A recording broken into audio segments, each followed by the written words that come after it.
cinema shooting जादोंना action short movie दैदेन वारिनि दैदेन भाई हिन्जाव रान्दिखौ दायदाव न' बुरैखौ दादांदाव होनदोंबाय मिथिबाय नोंनि गासिबो बेकग्राउन्डआ सासेबो मोजां नङा नोंनि आखला मोजांबा बे मालाय सासे रान्दि हिन्जावा नोंजों माबोरै सहैखो सासे देहा फांग्रा देहा फालांगि हिन्जावा मानो सहैखो नोंजों फिन खेब लोगोफोर नोंथांमोननि सेरावहाय गोदान भिडिअखौ लाबोफिनलायबाय तो मैयानिफ्राय दाखालिनिफ्राय बिथांमोनाहाय गोबां ससियेल मिडियायाव दैदेनवारि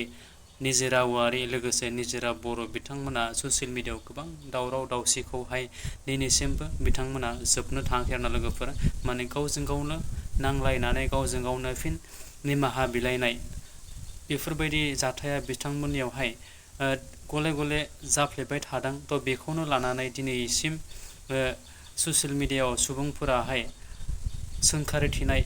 दान्थे बिदान्थे खालामनाय बिथांमोननि बागै तो बेखौ लानानै नैबे सासे ब्रादाराहाय ओरैबायदि बाथ्राखौ नोंथांमोननि सेरावहाय शेयार खालामदों आरोना लोगोफोर तो जियानो जा नोंथांमोना जोबजासिम नायलां बिथां बे ब्रादाराहाय बिथां दैदेनवारिमोननि बागै मा राव लानानै बुंखो आरोना लोगोफोर नायलांदो बिदिब्ला भिडिअखौ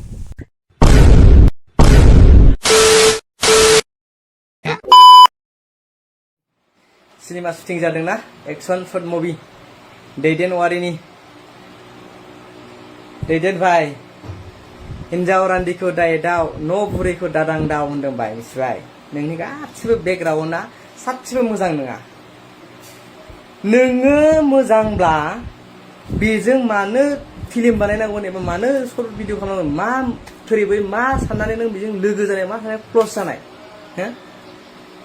नोंनि केरेक्टाराबो लुज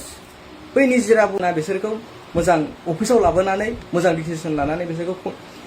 दोखो दोखो गावनो आन्था मोजां लेस लेस मोखां देखायनो हायि बायदि खालाम मोखांखौनो लुन्दा लुन्दि खालामजोब सौख्रुबजोबनानै आंथ' खाथियाव दङमोन ना सौख्रुबजोबगौनो बेखौ बे निजोरा बर'ना मा होनो चिराङाव थायो नैबे माबानि गाख्ले बुंनाय बायदिबा आं एसे नुदों काजलगाव अबायाव रुम लानानै नोङो आंनि खाथियाव थाफ्लांनायमोनबा दाबाया नोंखौ बिमा बिफा हिन्जाव महर मोनसे सिनायलाय नोङो मोखां लुन्दा लुन्दि सौख्रुबलांजोबगोन बेरा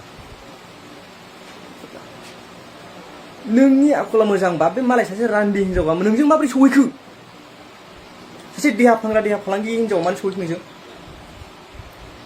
ना मोसानोनो रोङो ना एक्टिङानो रोङो राखेंलायना मोसानायखौ मा जों नायनांगौ नामा बुरबक थारैनो नंमारगौ लोगोफोर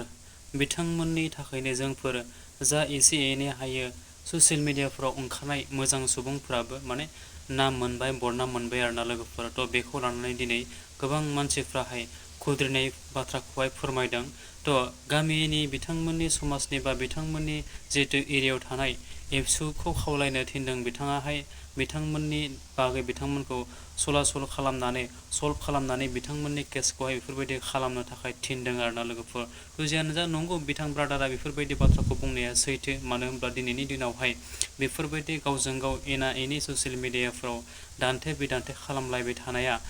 जोंनि थाखाय मोजां नङा बियो गोबां सुबुंनि थाखाय गुबुंले बारहावा आरोना लोगोफोर फैबाय थानाय जोंनि इयुन जेनेरेसननि थाखाय नङा होमब्ला जोंनिल' नङा गावसोरनिबो उन्दै उन्दै गथ' गथायफोरनि थाखाय मोनसे इयुन फिउचारखौ साननानै नायोब्ला आरोना लोगोफोर जियानो जा आरो जोबथारनायाव आं आरो बांद्राय बुंनानै भिडिअखौ फोलावलासै बे मोनसे भिडिअखौ फिन खेब नोंथांमोननि सेराव लाबोनायाव आंनि माबा मोनसे गेना गोरोन्थि जादोंब्ला फिन आं निमाहा बिबाय बेजों लोगोसे नोंथांमोनाहाय बे आंनि भिडिअखौ नायनानै जुदि मोजां मोनदोंब्ला आंनि चेनेलावहाय गोदानब्ला आंनि चेनेलखौ साबस्क्राइब खालामदो